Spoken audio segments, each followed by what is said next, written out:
On November 13, 2012, officers Eric Peckrell and Juan Rodriguez initiated a vehicle stop at 200 Northwest 6th Street. After the driver consented to a search of his car, the officers found several pieces of jewelry and precious coins scattered throughout the vehicle. Also located in the trunk was a camera next to a pair of gloves and a screwdriver. The officers viewed the camera photos to determine its rightful owner. Through their follow-up, the officers were able to locate a victim of a residential burglary, and it was confirmed by the Boynton Beach Police Department that over $50,000 in jewelry, coins, and cash were stolen. The defendant was arrested and charged with possession of stolen property. June 28, 2012, a home invasion robbery occurred at 1941 Southwest 38th Avenue. When the suspect arrived at the victim's residence, he produced a handgun. The fireworks! Oh, you need the gun! They're in the garage! They're in the garage! They're in the garage! Detective Burkholder immediately responded to the crime scene and secured a search warrant for the suspect's cell phone. With the assistance of Fort Lauderdale Violent Crimes and Career Criminal Units, the FBI Violent Crimes Task Force, and the Broward Sheriff's Office, Detective Burkholder coordinated surveillance of this dangerous suspect. He was identified as a convicted felon and also listed as a homicide suspect in the city of Miami Gardens. Within 7 days, the suspect was taken into custody without incident. Officers John Grawl and Mark Benoit were made aware of 3 armed robberies along the West Davie Boulevard corridor. Officers Grawl and Benoit made contact with an individual that matched the suspect's description. With the assistance of the Violent Crimes Unit, the individual was positively identified as the suspect and was charged with 3 counts of armed robbery. Special Victims Detective Lisa Cahier initiated an investigation of a sexual battery on a minor. The suspect drove the victim to Mills Pond Park, where he sexually assaulted the victim. The victim escaped from the suspect and reported the incident to his mother. Detective Cahier obtained a description of the suspect and his vehicle from a video recording and distributed an alert to the Uniform Patrol Division. Officers Lauren Dukanauskas and Jonathan Jones recognized this vehicle and the suspect. The officers immediately notified Detective Cahier and provided her the suspect's name, date of birth, and vehicle's tag number. Detective Cahier conducted a photo lineup, and the victim positively identified the suspect. Detective Cahier located the suspect and charged him with 2 counts of sexual battery on a minor.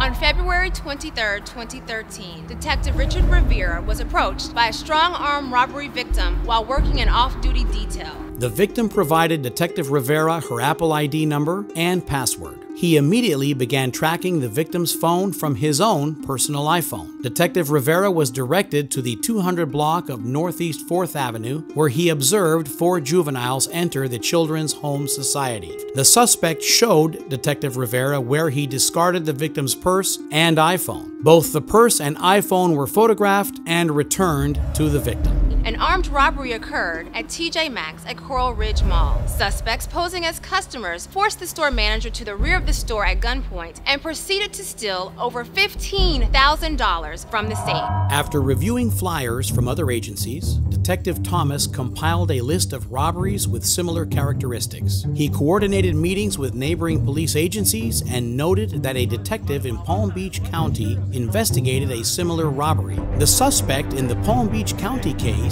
was identified. However, there was insufficient evidence to make an arrest. The suspect's photo was utilized in photo lineups, and victims positively identified him as the assailant in 4 Fort Lauderdale robberies. In addition to Detective Thomas' investigation, the suspect was charged with 3 more robberies by the Broward Sheriff's Office and 2 more robberies by the Margate Police Department.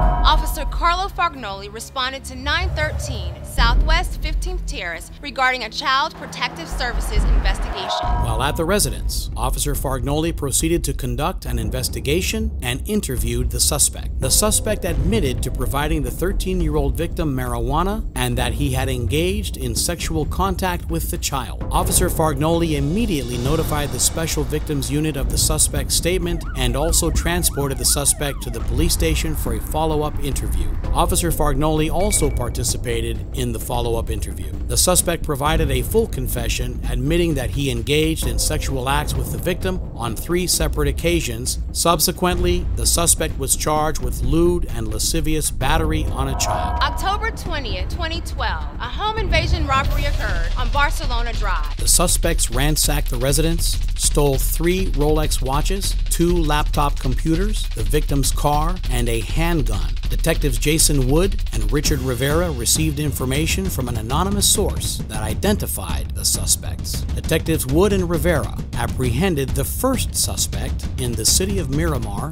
while he was in possession of the victim's car. Detectives Wood and Rivera confirmed the identity of the second suspect, who was identified as a convicted felon with an extensive violent criminal history.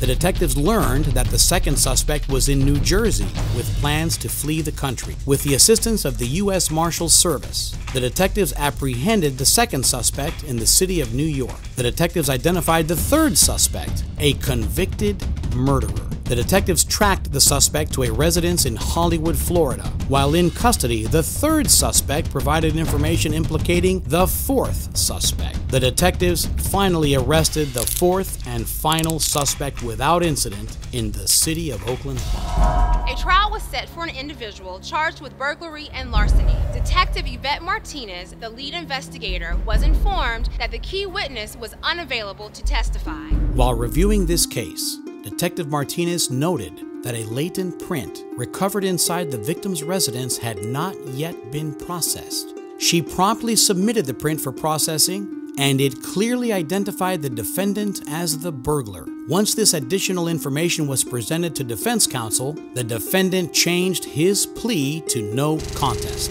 Detective Martinez conducted a separate investigation stemming from allegations that a 12-year-old child was showering with her stepfather. Detective Martinez had to overcome several obstacles during her investigation, including the lack of cooperation from the victim's mother. It was determined that the suspect was the subject of a similar investigation. Detective Martinez utilized information from the previous investigation to strengthen her case and charged the suspect with multiple counts of sexual battery. Officer Cameron Burdick was patrolling the area of Southwest 4th Avenue and Southwest 17th Street when he noticed a vehicle with an expired tag. As Officer Burdick initiated a traffic stop, the driver abruptly exited the vehicle, began swearing at him, returned to his vehicle, and fled from the area. The vehicle's owner had active warrants for battery on a law enforcement officer, aggravated fleeing, resisting arrest with violence, grand theft, and uttering a fraudulent instrument. The following day, Officer Burdick initiated several proactive measures in an effort to capture this suspect.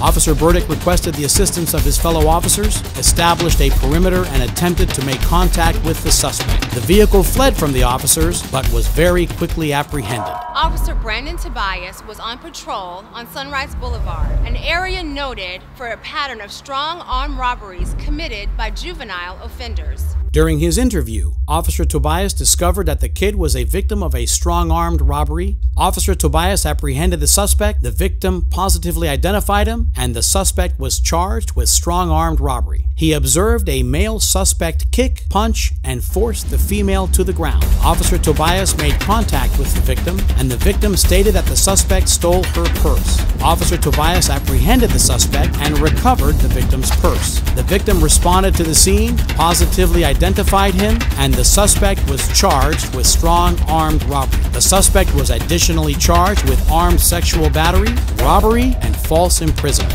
Over the course of 6 months, Officer Mark Clark made several felony arrests. Each and every arrest made by Officer Clark was the direct result of officer-initiated actions. Officer Clark's keen attention to detail, such as reviewing daily hot sheets, assisted in his ability to recover numerous stolen vehicles. Moreover, his proactive patrol techniques and profound observation skills directly aided his ability to generate significant felony arrests.